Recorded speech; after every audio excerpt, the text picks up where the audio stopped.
How does a 6-foot-tall boy wearing bright size 13 sneakers simply vanish in the middle of a crowded fair?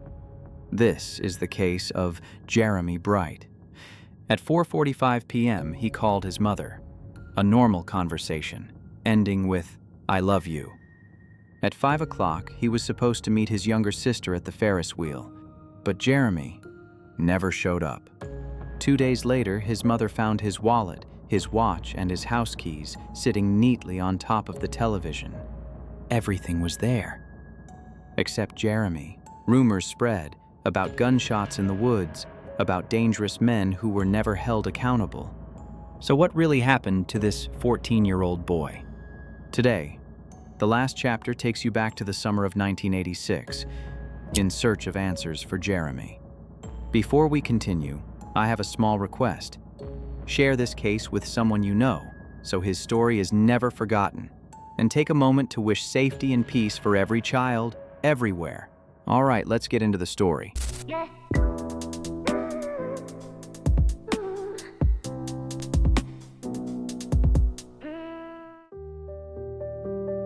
The mid-August heat of 1986 brought a specific kind of electricity to Myrtle Point, Oregon. It was the year of the Coos County Fair's 75th anniversary, a milestone that promised more than just the usual livestock exhibits and carnival games. For a small timber town of 2,700 people, the fair was the social gravitational pull of the year, a place where the proximity of the Pacific coast 15 miles away provided a cooling breeze to an otherwise sweltering valley. This was an era defined by a perceived safety that has largely vanished from the modern American landscape. In towns like Myrtle Point, the collective eye of the community acted as a de facto security system. Parents operated under the comfortable assumption that every neighbor was a guardian for every child. Standing at the center of this world was 14-year-old Jeremy Doland Bright. Even in a crowded fairground, Jeremy was impossible to miss. At 6 feet tall and weighing approximately 140 pounds, he possessed the lanky, uncoordinated grace of a growing boy, appearing much like a large breed puppy that hadn't quite grown into its limbs. He wore size 13 shoes, a fact that made his footwear a constant subject of family logistics.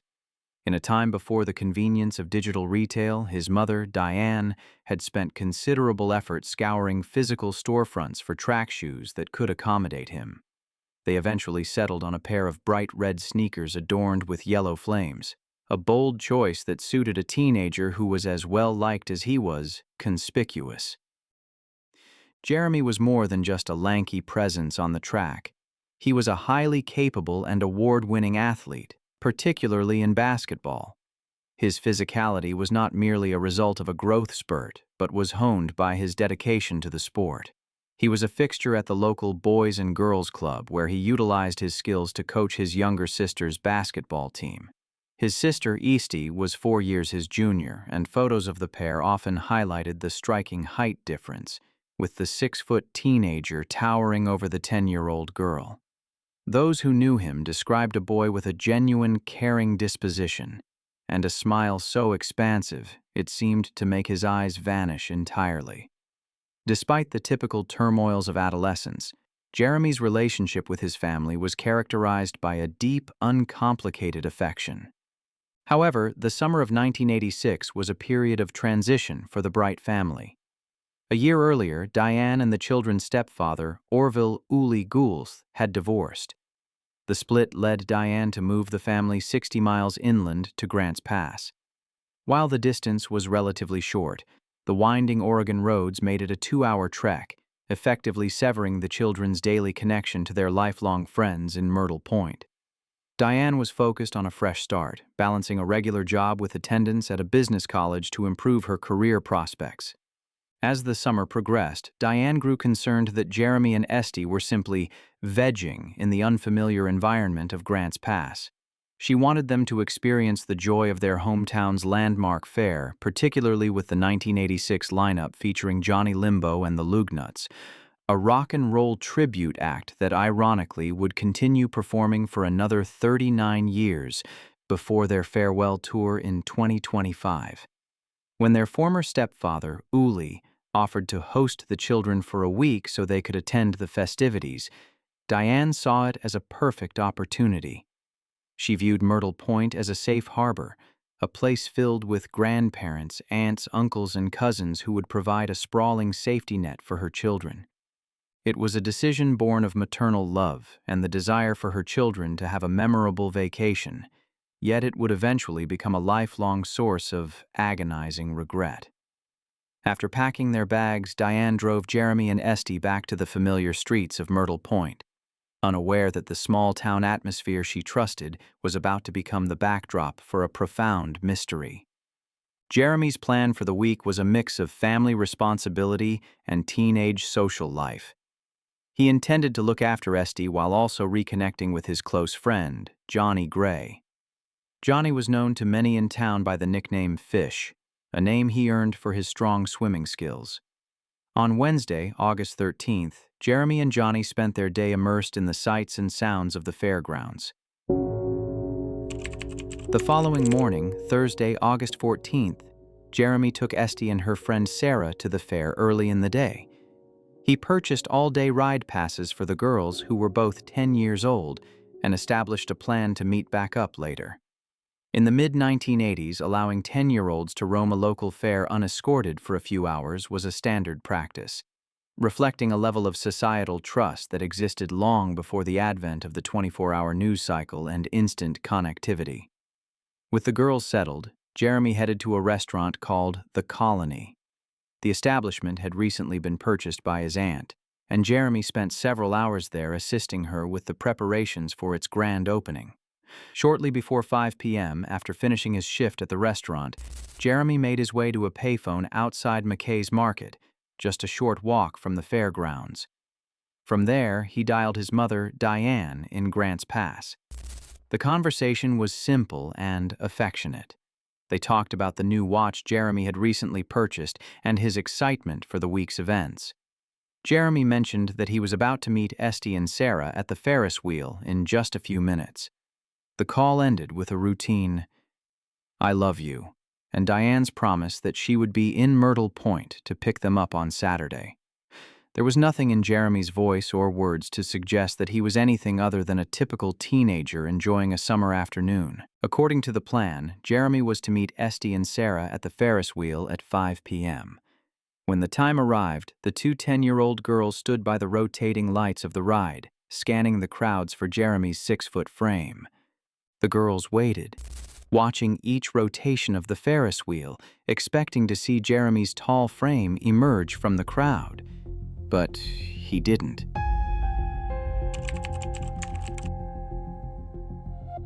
In a small town where every face was familiar, the girls felt no immediate alarm. Esty assumed her brother had simply lost track of time or forgotten the arrangement. However, she did make an attempt to alert authority. Seeing a police officer at the fairgrounds, the 10-year-old explained that her brother hadn't shown up to collect them. The officer's response was a quintessential example of the era's policing philosophy regarding teenagers. He told Esty not to worry, suggesting that Jeremy was likely off with his friends and would turn up eventually. This interaction highlights a significant institutional hurdle of the mid-1980s. Long before the National Child Search Assistance Act of 1990 mandated that law enforcement record missing children reports immediately, local departments often operated on a runaway bias, assuming missing teens were merely tardy or rebellious. This systemic perspective often resulted in a critical loss of the initial golden hour, the first 24 to 48 hours of an investigation when evidence is freshest.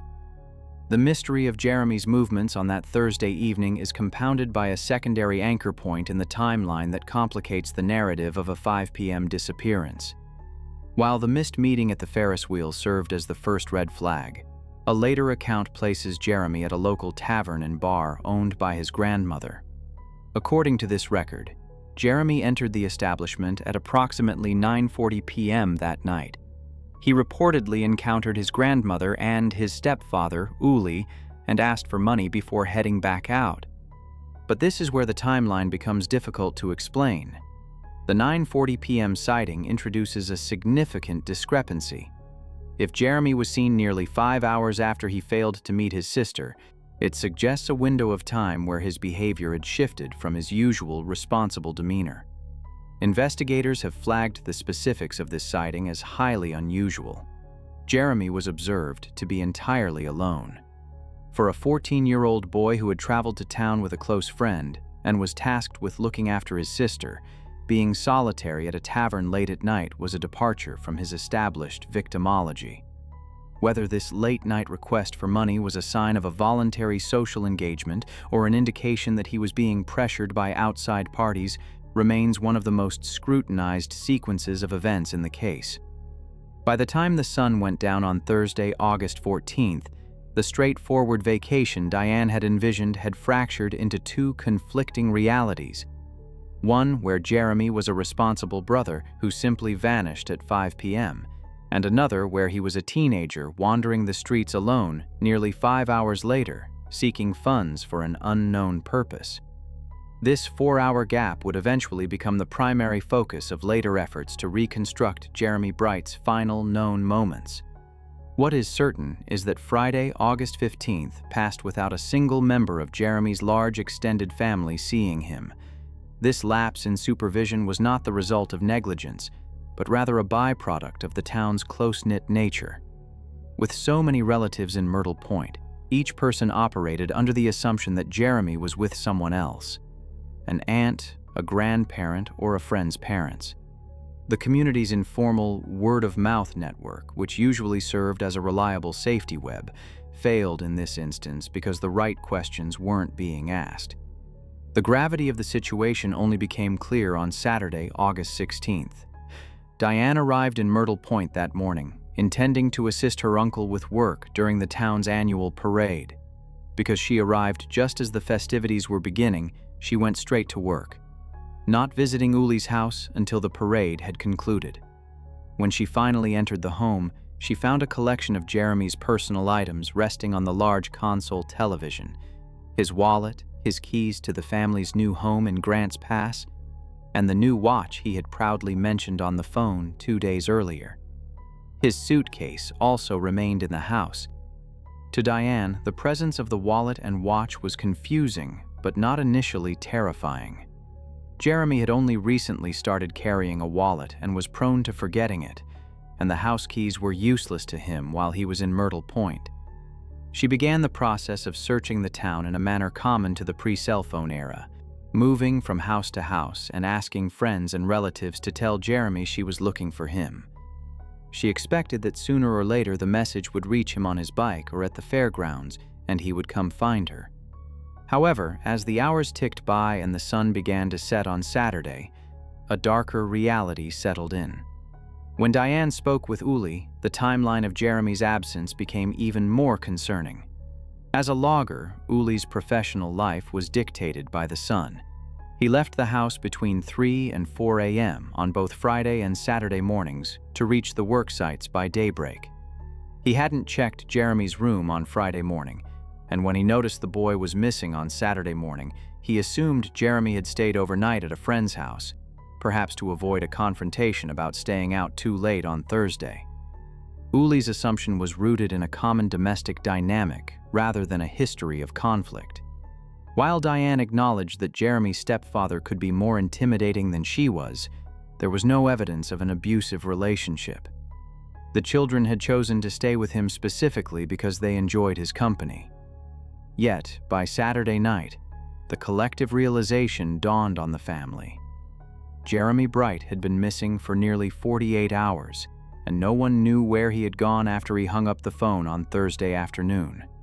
It was at this point that Diane turned to the Myrtle Point Police Department, beginning a long and frustrating struggle for official recognition of her son's disappearance. The initial interaction between the family and the Myrtle Point Police Department was defined by a profound lack of urgency. When Diane reported her son missing, she was met with the same dismissive skepticism that Esty had encountered at the fairgrounds. The prevailing attitude among the officers was that Jeremy, a healthy 14-year-old boy, had simply exercised a bit of teenage rebellion. This institutional inertia was not unique to Myrtle Point. It was a symptom of a pre-digital law enforcement culture that lacked the standardized protocols and rapid response systems that would later become mandatory. In 1986, the concept of an Amber Alert, a system born out of the 1996 abduction of Amber Hagerman, was still a decade away. Without a centralized method for broadcasting missing person data, the search for Jeremy was essentially localized to a department that did not believe a crime had been committed. In a later assessment, Coos County Sheriff Craig Zanny, who worked on the case for over a decade, offered a blistering critique of these early stages. He noted that the Myrtle Point officers had poo-pooed the situation, failing to record names, take formal statements, or even maintain basic notes. This lack of curiosity meant that potential leads were never documented, and the identities of people Jeremy may have interacted with at the fair were lost as the carnival eventually packed up and moved to the next town.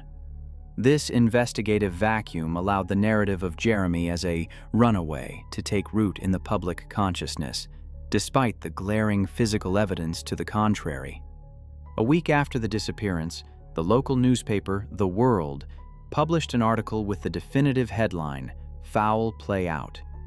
In the piece, Officer Larry Schaefer stated that the department no longer expected foul play, despite having received reports of a man forcibly removing a boy matching Jeremy's description from the fairgrounds. Schaefer argued that sightings of Jeremy with other teens on the 16th and 17th suggested he had left of his own accord. However, this logic failed to account for a fundamental forensic reality.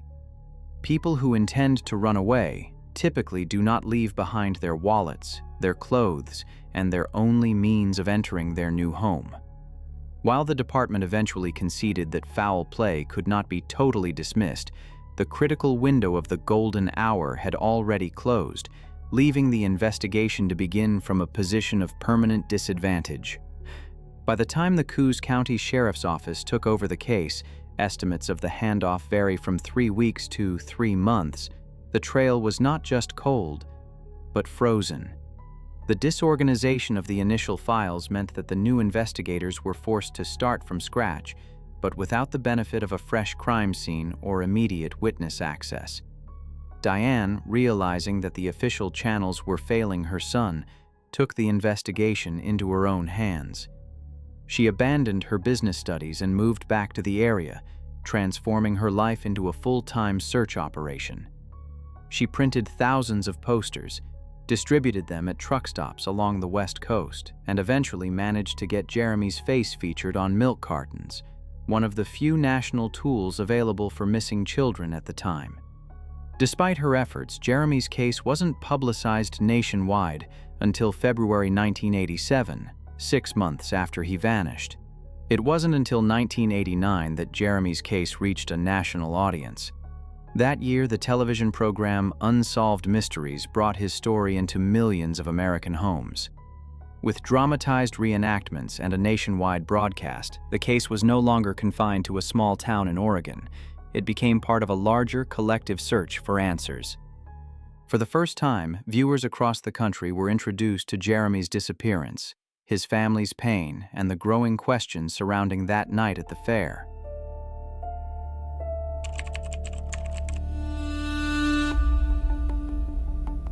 As the official runaway narrative began to collapse under the weight of physical evidence, a darker series of investigative frameworks emerged from the community. These scenarios were not merely products of small-town gossip, but were shaped by persistent community recollections that suggested Jeremy's fate was tied to the rugged, densely forested backcountry surrounding Myrtle Point. The investigation eventually identified over 600 leads, but one theory quickly drew particular attention: a possible sequence of events at a swimming hole along the Coquille River. This scenario directly accounted for the key clue of Jeremy's abandoned valuables at Uli's house. In this reconstruction, Jeremy had gone to the river with a group of peers when they were confronted by older males.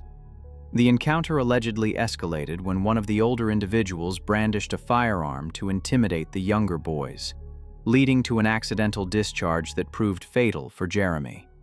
His body was then said to have been concealed within the wilderness to mask the tragedy. A secondary witness narrative focused on a local party where Jeremy was allegedly provided with an unspecified drug. This investigative path took two directions.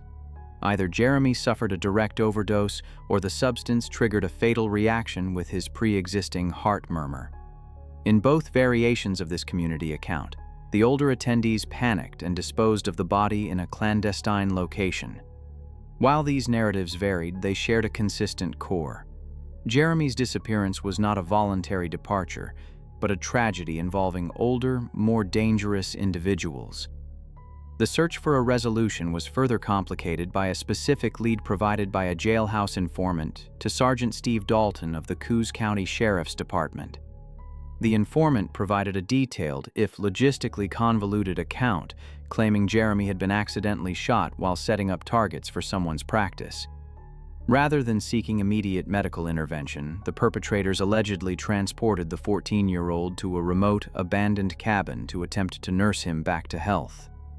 According to this story, Jeremy eventually succumbed to infection or blood loss and was interred in a shallow grave near the structure. While investigators conducted exhaustive searches of thousands of abandoned logging and mining cabins scattered as far as 30 miles south, even draining beaver dams and sending divers into old wells, no biological evidence was recovered. From a behavioral analysis standpoint, the nursing aspect was viewed as highly improbable, as the first instinct in an accidental shooting is typically to seek hospital care to avoid a homicide charge. However, a much more sinister investigative framework gained traction 2 years after Jeremy vanished. In 1988, the community was rocked by the brutal murder of Patricia Lynn Morris, a mother of two. Morris was killed while walking home from a local tavern after rejecting the sexual advances of a man named Terry Lee Steinhoff. The specifics of the crime were particularly horrific. Morris's throat had been slit with a pocket knife before her body was discarded over a steep embankment. In 1989, Steinhoff was sentenced to a minimum of 10 years for the killing. The connection to Jeremy Bright was immediate and deeply personal. Terry Steinhoff had been a former babysitter for both Jeremy and Esty. Following the murder conviction, witness narratives began to place Terry and his cousin, Dennis David Steinhoff, at the fairgrounds during the exact window of Jeremy's disappearance. Cecilia Fish, the sister of Jeremy's friend Johnny, provided a chilling account that she had attempted to share with the Myrtle Point police as early as 1986. She claimed that on the Friday night of the fair she encountered David Steinhoff and observed that he was completely covered in blood and scratches. When she reported this at the time, the local police dismissed the observation, informing her that David had simply been involved in a fight with his girlfriend. Cecilia, however, remained adamant that the sheer volume of blood was far beyond what a domestic altercation could explain. A final, more complex circumstantial reconstruction surfaced through multiple local sources over the following decades. In this version of the tragedy, 4 men, including Terry and David Steinhoff, allegedly took Jeremy, Johnny, and at least one other boy into the woods for the purpose of assault. Jeremy, characterized by the fierce protectiveness he showed toward his sister and his basketball teammates, allegedly threatened to inform his stepfather, Uli, of the men's actions. This threat carried significant weight. As a seasoned logger, Uli possessed an intimate knowledge of the backcountry and was viewed as a man capable of navigating the wilderness to exact retribution. To prevent this, the men allegedly shot Jeremy. This sequence of events accounted for several otherwise inexplicable factors. The blood observed on David Steinhoff, the abandoned valuables at the house, and the paralyzing terror that gripped Johnny Gray for the remainder of his life. At 24 years old, David Steinhoff fit the older guy profile described in almost every community account of the week. Jeremy Bright disappeared. Despite the strength of these investigative leads, the wall of silence within the community ensured that no physical evidence ever surfaced to link the Steinhoffs to the crime scene. The psychological impact of the events of August 1986 was perhaps most visible in the rapid decline of Johnny Gray. As Jeremy's constant companion during the fair, Johnny was long considered the primary anchor point for any investigation. Behavioral indicators suggested a profound shift in his personality almost immediately following Jeremy's disappearance. According to family accounts, the boy arrived at his sister's apartment on Thursday night in a state of absolute terror, yet he refused to provide a reason for his condition. From that point forward, Johnny's life was defined by the trauma of what he had seemingly witnessed. He struggled with chronic nightmares and eventually succumbed to severe alcohol and substance addiction, habits that forensic analysts often identify as attempts to quiet the inner voices of remorse or witness guilt. Johnny spent his final years in a state of transient homelessness, eventually passing away in 2011 from a drug overdose while living under a bridge. He took whatever secrets he possessed to the grave, never officially breaking the wall of silence that had come to define the case. To many investigators, Johnny remained the top rung of the investigative ladder. While not necessarily a suspect, his dramatic behavioral transformation suggested he held the key to the final sequence of events. If Johnny's silence hinted at something terrible, the official records would only deepen that suspicion. Public records would later paint an even darker picture. In 2002, the Coos County Sheriff's Office issued a community notification regarding the release of several convicted sexual predators into the area. Among them was a name that had already surfaced in the growing suspicions surrounding the case: 40-year-old Dennis David Steinhoff, listed as residing in Myrtle Point. His criminal history included convictions dating back to 1993 for the abuse of a minor girl, carried out through coercion and threats. The presence of such a figure within the same small community and his alleged proximity to Jeremy during the time of the fair only intensified the unease that had lingered for years. By the time investigators were able to direct sustained attention toward the Steinhoff cousins, however, the opportunity for a clean forensic resolution had largely slipped away. Critical time had been lost in the early days of the investigation, and with it, the chance to secure physical evidence or reliable witness testimony. Terry Steinhoff, a central figure in many of the emerging accounts, was interviewed on multiple occasions, 5 times in total, but remained consistently uncooperative. Each interview yielded little more than deflection and denial, offering investigators no clear path forward. Any hope of a breakthrough seemed to fade entirely in 2007, when Terry died in prison from a heroin overdose. For some investigators, his death carried a fragile sense of possibility. There was a belief that without the looming threat of his presence or potential parole, those who had remained silent for decades might finally feel safe enough to come forward.